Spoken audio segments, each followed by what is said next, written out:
वक्त था 11:25। जगह थी अमेरिका के वर्जीनिया में ट्रंप नेशनल गोल्फ कोर्स। सफेद रंग की बेसबॉल कैप लगाए राष्ट्रपति डोनाल्ड ट्रंप वहां मौजूद थे।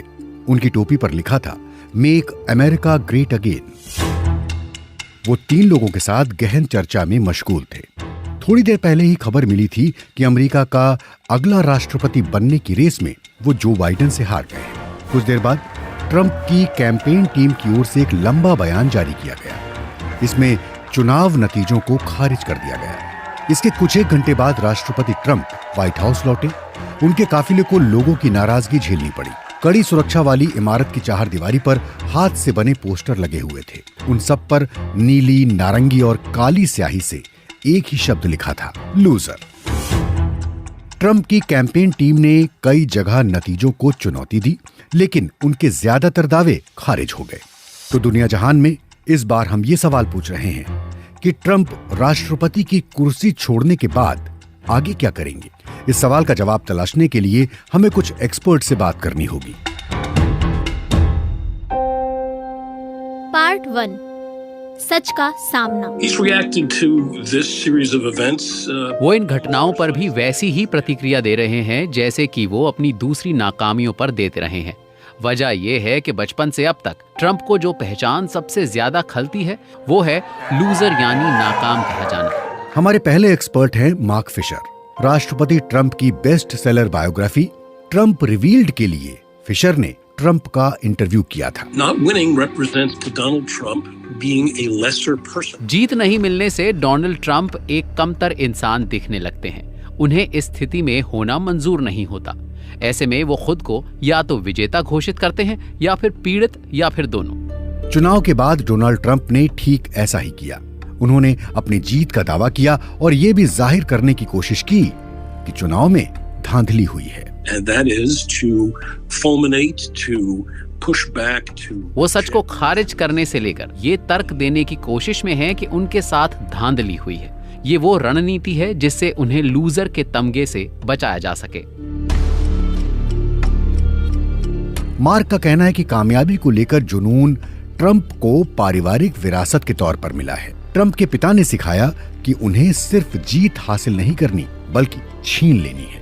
अब चुनाव में हार के मायने ये हैं कि ट्रंप को दूसरा कार्यकाल नहीं मिलेगा। लेकिन मार्क का कहना है कि ट्रंप तमाम नकारात्मक भावनाओं पर काबू पाते हुए इस स्थिति का मुकाबला करेंगे।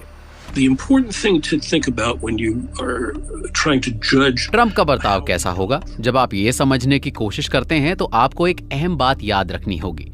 वो सिर्फ वर्तमान में जीते हैं। उनके लिए अतीत और भविष्य के मायने नहीं है।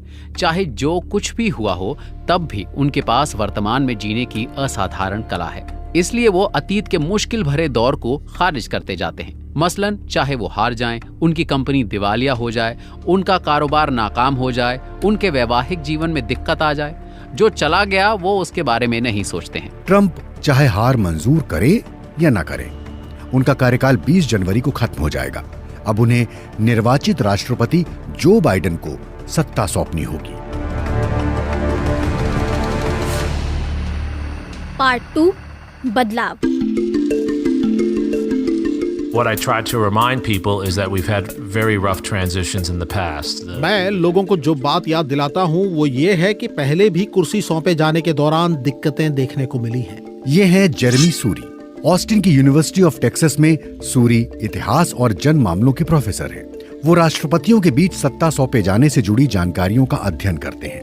It's very difficult for someone who has been president to have this office. जो शख्स राष्ट्रपति रहा हो उसके लिए एक मुश्किल वक्त होता है। उन्हें हर दिन बताया जाता है कि आप दुनिया के सबसे ताकतवर व्यक्ति हैं और एक दिन चुनाव के बाद उन्हें पता चलता है कि आपको वो तमाम ताकत किसी और को सौंप देनी है। जो बाइडेन की टीम ट्रांजिशन प्लान पर कई महीनों से काम कर रही है, लेकिन अभी बाइडेन ने राष्ट्रपति का कार्यभार नहीं संभाला है।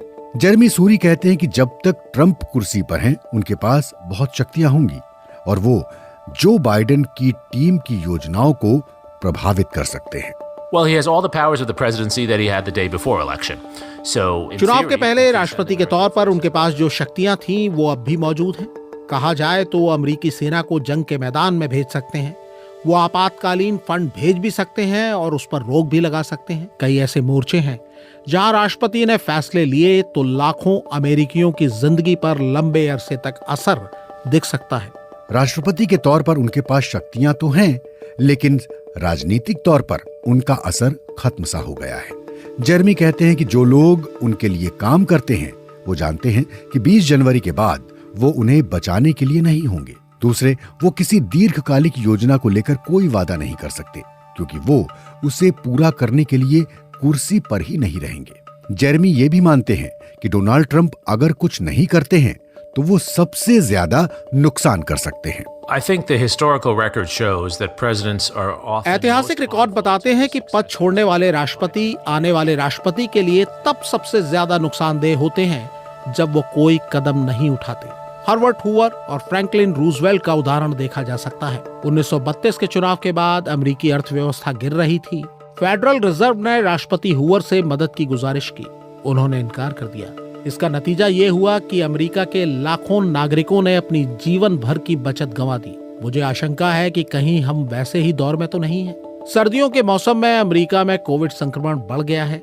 अगर अपने कार्यकाल के आखिरी महीनों में ट्रंप कोई कदम नहीं उठाते हैं तो हजारों और लोग वायरस की चपेट में आ सकते हैं। हजारों लोगों की नौकरियां और जानें जा सकती हैं। जो नुकसान होगा उसकी भरपाई नामुमकिन होगी। ऐसे अनुमान भी लगाए जा रहे हैं कि डोनाल्ड ट्रंप इस दौर का इस्तेमाल खुद को और अपने करीबियों को महफूज बनाने के लिए कर सकते हैं। इसके लिए वो राष्ट्रपति के पास मौजूद क्षमादान की शक्ति का इस्तेमाल कर सकते हैं। वो ऐसा करने वाले पहले राष्ट्रपति नहीं होंगे। उनके पहले सीनियर जॉर्ज बुश और बिल क्लिंटन ऐसा कर चुके हैं। ट्रंप भी अपने दोस्त रोजर स्टोन समेत दूसरे लोगों को माफी दे चुके हैं। हालांकि किसी राष्ट्रपति ने खुद को माफी दी हो ऐसा पहले कभी नहीं हुआ, लेकिन क्या ऐसा मुमकिन है? ये पेचीदा कानूनी सवाल बना हुआ है। अगर वो ऐसा कर सकते हैं तो भी इसमें कई बंदिशें हैं। First of all, you cannot pardon someone for a crime they have not been charged with yet. पहली बात तो यह है कि आप किसी को ऐसे अपराध के लिए क्षमा नहीं कर सकते जिसके आरोप अब तक नहीं लगाए गए हों, और राष्ट्रपति ट्रंप और उनके परिवार के सदस्यों पर अभी आरोप तय नहीं हुए हैं। सबसे अहम बात यह है कि राष्ट्रपति उन्हीं मामलों में क्षमादान दे सकते हैं जिनमें संघीय स्तर पर अपराध के आरोप तय हुए हों। राज्य स्तर पर जिन अपराधों के आरोप तय हुए हैं उनमें माफी नहीं मिल सकती है। राष्ट्रपति ट्रंप के खिलाफ महाभियोग लाया गया था, लेकिन उनकी कुर्सी सलामत रही। आर्थिक मोर्चे पर वो कई सवालों का सामना कर रहे हैं। ऐसे में आगे क्या हो सकता है? पार्ट 3, कुर्सी छोड़ने के बाद क्या होगा? As of January 20th, Donald Trump will lose. राष्ट्रपति ट्रंप 20 जनवरी को जैसे ही कुर्सी छोड़ेंगे उन्हें राष्ट्रपति के तौर पर मिलने वाली इम्यूनिटी खत्म हो जाएगी, यानी कानूनी कवच हट जाएगा। ये हैं सूसन हेनेसी, जो वॉशिंगटन के ब्रुकिंग्स इंस्टीट्यूट में सीनियर फेलो हैं। वो अमेरिकी राष्ट्रपति की कार्यकारी शक्तियों के मामले की विशेषज्ञ हैं। The President of the United States has unique powers, unique ability. America के राष्ट्रपति के पास विशेष शक्तियां होती हैं। वो जांच प्रक्रिया को प्रभावित कर सकते हैं। जो लोग उनके खिलाफ गवाही दे सकते हैं वो उन्हें प्रभावित कर सकते हैं, लेकिन कम ही वक्त में ये शक्तियां जाने वाली हैं। हमारे पिछले एक्सपर्ट जेरेमी सूरी ने बताया कि राष्ट्रपति सिर्फ संघीय अपराधों के मामले में क्षमादान दे सकते हैं। सूसन का कहना है कि ऐसे मामलों की एक लंबी लिस्ट है जो इस दायरे से बाहर है और ट्रंप के पद से हटते ही शुरू हो सकते हैं। There's a substantial number of investigations primarily at the state level. राष्ट्रपति के कारोबार से जुड़े वित्तीय और टैक्स मामलों की राज्य स्तर पर कई जांच होनी है। जांच इस बात की होनी है कि क्या कहीं कानून का उल्लंघन या फ्रॉड हुआ है। कुछ गंभीर मामले भी हैं, इनमें मानहानि के मामले प्रमुख हैं।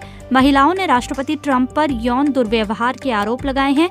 अब वो राष्ट्रपति पर मुकदमे कर रही हैं। उनका कहना है कि वो आरोपों को गलत तरीके से खारिज कर रहे हैं। संघीय स्तर पर भी कई अनसुलझे मामले हैं जो राष्ट्रपति के तौर पर उनके कार्यकाल से जुड़े हैं। सूसन कहती हैं कि सवाल बतौर राष्ट्रपति की शक्तियों के दुरुपयोग को लेकर भी है, लेकिन इस बात की कितनी संभावना है कि उन पर मुकदमा चलाया जाए। I continue to believe it is extraordinarily unlikely. मुझे लगता है कि इस बात की संभावना कम है कि अमेरिका की संघीय सरकार राष्ट्रपति के खिलाफ आपराधिक आरोप लगाए। इसकी एक बड़ी वजह ये है कि वो नहीं चाहेंगे कि ऐसी राय बने कि ऐसी जांच राजनीति से प्रेरित है। बाइडेन प्रशासन ऐसा करने में हिचकेगा। राज्यों के स्तर पर अलग स्थिति हो सकती है, हालांकि अभी हमारे पास सही जानकारी नहीं है। हम अनुमान के आधार पर कह रहे हैं। जरूरी ये है कि इस बारे में स्पष्ट जानकारी हो। डोनाल्ड ट्रंप के कई दुश्मन उम्मीद लगाए बैठे हैं कि वो जेल जाएंगे। सूसन हेनेसी को इसे लेकर संदेह है। अगर ट्रंप अपने खिलाफ दायर कोई सिविल केस हार जाते हैं तो भी उन्हें जेल नहीं जाना होगा। ऐसे मामलों में आर्थिक दंड लगाया जाता है। उनके आर्थिक मामलों को लेकर भी अटकलें लगाई जा रही हैं। We've had a limited number of the president's tax documents have been. राष्ट्रपति के टैक्स से जुड़े जो दस्तावेज लीक हुए हैं वो सीमित संख्या में हैं। न्यूयॉर्क टाइम्स ने उन टैक्स रिटर्न्स पर रिपोर्ट की है, लेकिन ये राष्ट्रपति के बीते कई दशकों के वित्तीय लेन देन की सीमित तस्वीर ही सामने लाता है। टैक्स कानून और बैंक धोखाधड़ी मामले के विशेषज्ञों ने इशारा किया है कि उनकी राय में इन दस्तावेजों में दिक्कतों की जानकारी मिलती है। इनमें किसी तरह की गंभीर अनियमितताएं हैं। जांच से जानकारी सामने आई है कि 2016 और 17 में संघीय आयकर के तौर पर सिर्फ $750 का भुगतान किया गया। मीडिया ट्रंप के वित्तीय मामलों की छानबीन में जुटी है।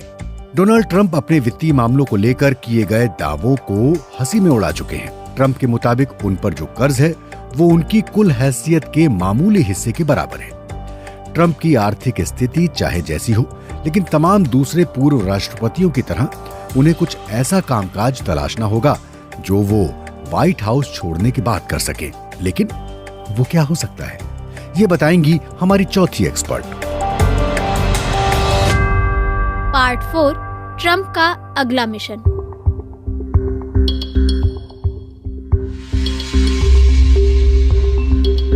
This will not be like former presidents who refuse. वो दूसरे राष्ट्रपतियों की तरह तो नहीं रहेंगे। वो चुपचाप गायब नहीं होंगे। ये हैं अंबर एथी। वो द स्पेक्टेटर मैगजीन की वॉशिंगटन में एडिटर हैं। डोनाल्ड ट्रंप ने रिपब्लिकन पार्टी में जो नया मॉडल लागू किया और जिससे पार्टी को 7 करोड़ से ज्यादा वोट मिले, अंबर ने उस पर करीबी नजर रखी है। अंबर की राय है कि ट्रंप राजनीति के केंद्र में रहना पसंद करते हैं और अगले 1 या 2 साल इसी स्थिति में रहना चाहेंगे। So I could certainly see Trump trying to remain in politics. मेरी राय है कि ट्रंप राजनीति में बने रहना चाहेंगे, चाहे वो किसी मुद्दे को उठाएं, मीडिया के जरिए ऐसा करें या फिर दूसरे चुनाव में लोगों की मदद करें। ऐसी चर्चाएं भी शुरू हो चुकी हैं कि डोनाल्ड ट्रंप एक बार फिर से राष्ट्रपति पद के उम्मीदवार बन सकते हैं। रिपब्लिकन पार्टी में उनकी आवाज सबसे बुलंद और लोकप्रिय है। अमेरिका के लाखों लोगों के लिए वो एक हीरो है। Right now, people are floating the idea of him running in 2024. अभी लोग सोच रहे हैं कि वो साल 2024 में उम्मीदवार होंगे। जो लोग राष्ट्रपति के करीब हैं, उनका कहना है कि वो रिपब्लिकन पार्टी में इतने लोकप्रिय हैं कि उनके लिए ऐसा करना आसान होगा। लेकिन 4 साल एक लंबा अरसा है। उस स्तर का राजनीतिक जोश बनाए रखना मुश्किल है। वो दूसरी भूमिका क्या हो सकती है? Well, there's been talk and reporting about the idea. इस तरह की बातें सुनने में आ रही हैं कि ट्रंप मीडिया कंपनी शुरू कर सकते हैं। नाम हो सकता है ट्रंप टीवी। याद करें तो सितंबर में चुनाव प्रचार के दौरान नॉर्थ कैरोलिना की एक रैली में मौजूद लोगों से राष्ट्रपति ट्रंप ने कहा था कि अगर वो जो बाइडेन से चुनाव हार गए तो वो कभी दोबारा उनसे बात नहीं करेंगे। लेकिन अंबर को इस पर यकीन नहीं है। तो फिर ट्रंप क्या करेंगे? अंबर बताती है कि राष्ट्रपति चुनाव के बाद 2024 के उम्मीदवारों को लेकर एक सर्वेक्षण हुआ था। उसमें माइक पेंस सबसे ज्यादा लोकप्रिय रहे। डोनाल्ड ट्रंप दूसरे नंबर पर थे। उन्हें करीब 25% वोट हासिल हुए। तो डोनाल्ड ट्रंप जिस मुकाम पर भी ठहरे, लेकिन एक बात तो साफ है,